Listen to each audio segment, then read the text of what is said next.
Hi, I'm Merlin. I'm Ivo. And I'm Anna from Cellar Darling, and you're listening to Rhino Radio.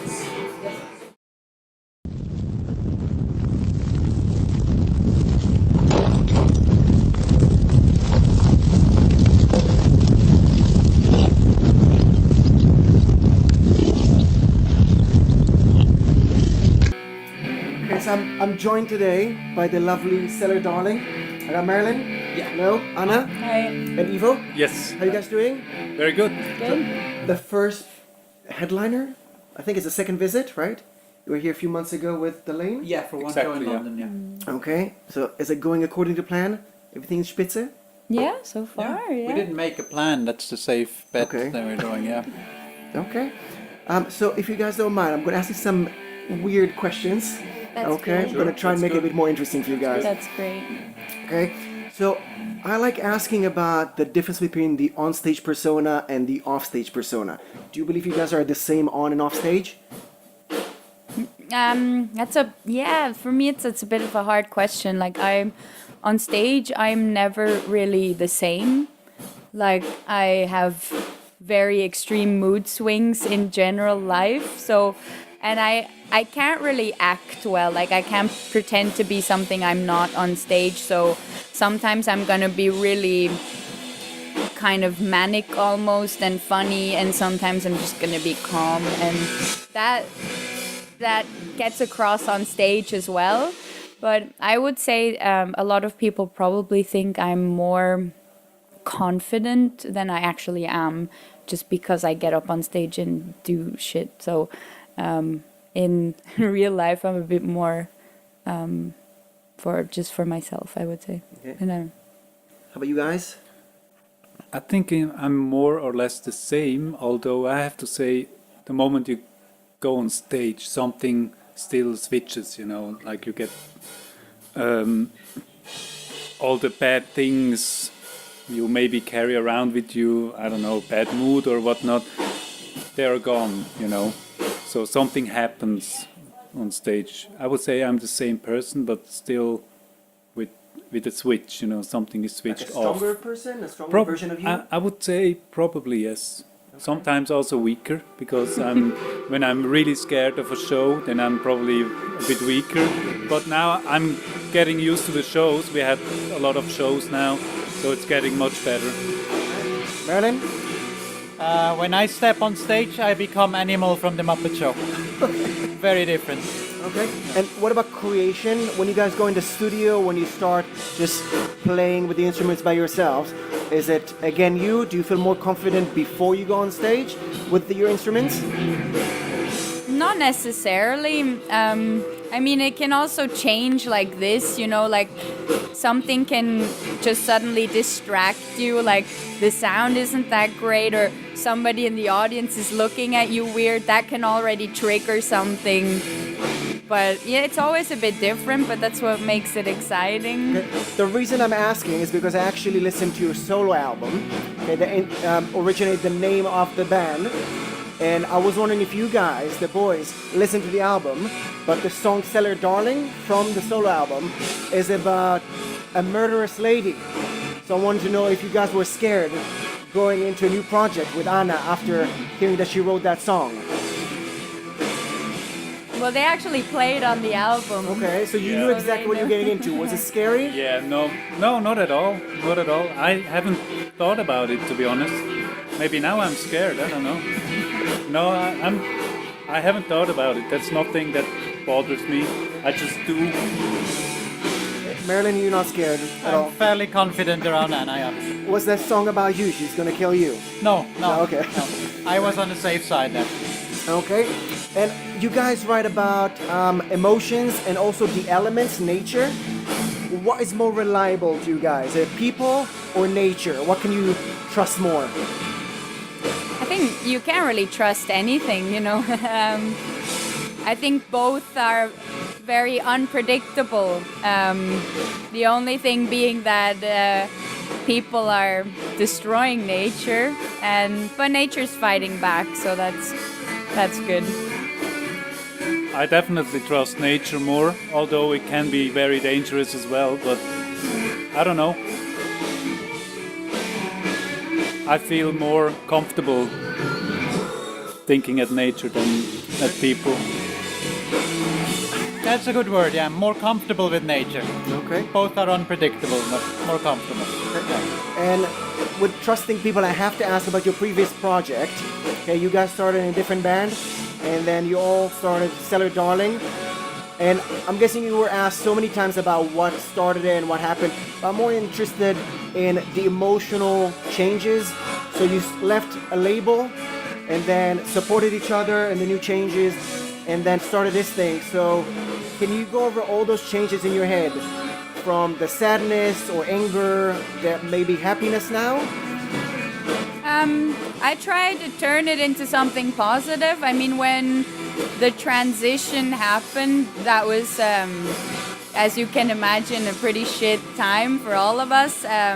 We lost our main job. We lost people who we thought were our friends at one point. So that was a really fucked up period. But then again, it fueled what was the creativity for our debut album. So yeah, as you can see, something negative turned into something good. So now I don't really think about it as a bad period anymore. It was just we were creating something in that time. Okay. So can you already see the silver lining? Definitely, yeah. As Anna said, at the time there was a lot of disappointment and whatnot, but I think I think all of us knew pretty quickly that, as sad as it was the right thing to do.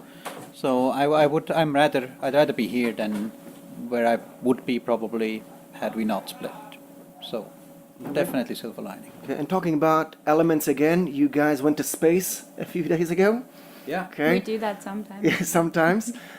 Can we expect more covers? I'm talking obviously about, is it the Prophet song by Queen? So can we expect more? I know that you're writing a new album, so is it the new angle, more covers?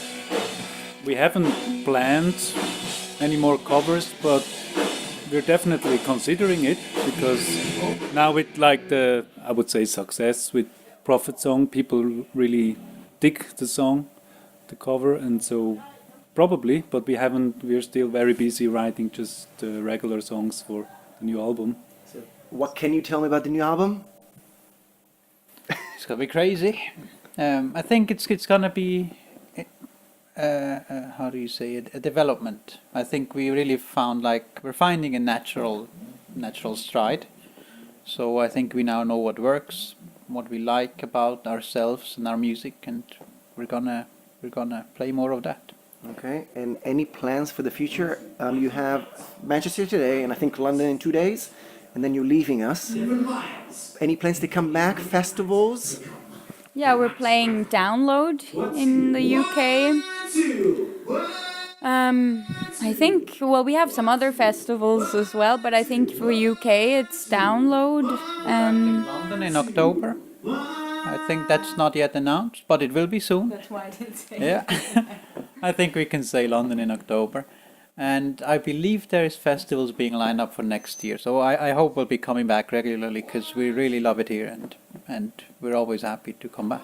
Okay, so I'm going to wrap up with a question that I think interesting to a lot of new bands, because you start with a big label and then you went independent with the crowdfunding of your solo album, okay, and then now on a label again.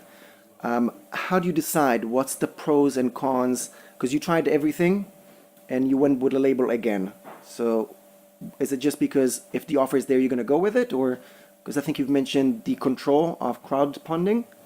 So why go back with the same label, actually, with Nuclear Yeah, Blast? it's the same one. I mean, that's one of the reasons. You know, we already know them. And, you know, we've learned a lot about music business in the past few years. I mean, for one, I was completely clueless when I started out. I was one of those idiotic musicians who didn't even read contracts before signing them. And yeah, you learn and you know what's good, you know what's bad, and we felt really secure with going with Nuclear Blast again. And we also had, by having more experience, we could also, you know, change the contract a bit and adjust it to what we feel is fair. So yeah, I mean, that's a no-brainer. You know, if a label like that asks you and you have a good feeling, then So it's not in general labels are better, just fine. No, you have to. There's no. It's not black and white. You know, you have to. You have to do what's best for you, and you have to adjust things. Like it's not that easy that it's just one or the other. Support of labels? Yeah. As Anna says, I think it's very much an individual thing of an individual case. I think what is a factor for us as well is if you play this kind of music, you really gotta go worldwide. You have to play everywhere because you simply can't make a living otherwise. You have to tour all year round, and it's really helpful to have someone to support you that puts the album out in America, that does promotion in Japan, that has an office in the UK. So that's an important factor, so that we can then go out and tour and visit the fans. Okay, and Ivo, one last one for you, if you don't mind leading this one. So after everything that happened, do you still believe that there are good friendships in the music industry? Definitely, yes, of course. I mean, like we're good friends, so Is it that common though? I would say it's like with every kind of friendship. I think in the music business you have the same kind of people which are everywhere in every kind of business. So I think as long as there are humans, there are like friendships and like not good friendships. So I think that's so. What would you guys say? I wasn't listening. Sorry. No, I'm such a shitty friend. See, I mean that. No, I'm kidding. I agree. You know, the thing is, life is so unpredictable. Your best friend can become your enemy. You know that it's happened before. So just don't expect too much. That's very negative. I'm Yeah, sorry. I was hoping for an optimistic ending. Merlin, you gotta save us, Merlin. Fuck people. No, I think the optimistic angle is that when you find friends you can rely on, that's really what's most valuable. I think, as Ivo says, it's not just in the music industry, but for a band it's particularly important. I think because as we've seen, it just won't work in the long term. You can go a few years, but if you don't have a proper bond, it's not gonna work out. Okay, and I'm just gonna wrap up on something optimistic because I've seen you play with the hurdy-gurdy, and it looks like the most difficult thing in the world. I was wondering if you guys can do this. Oh yeah. I think so. Okay. Can you do this though? Like this and then big. How's the beer? Beer, beer, beer, beer, beer, beer. I can't do that. It's impossible. Okay, I'm gonna work on that. Guys, anything else you want to add to fans, listeners, viewers out there? Well, thanks for your support. We love the UK. The shows were amazing here so far. We're looking forward to Manchester. Yeah, we hope to come back. Thank you very much. Guys, thank you very much.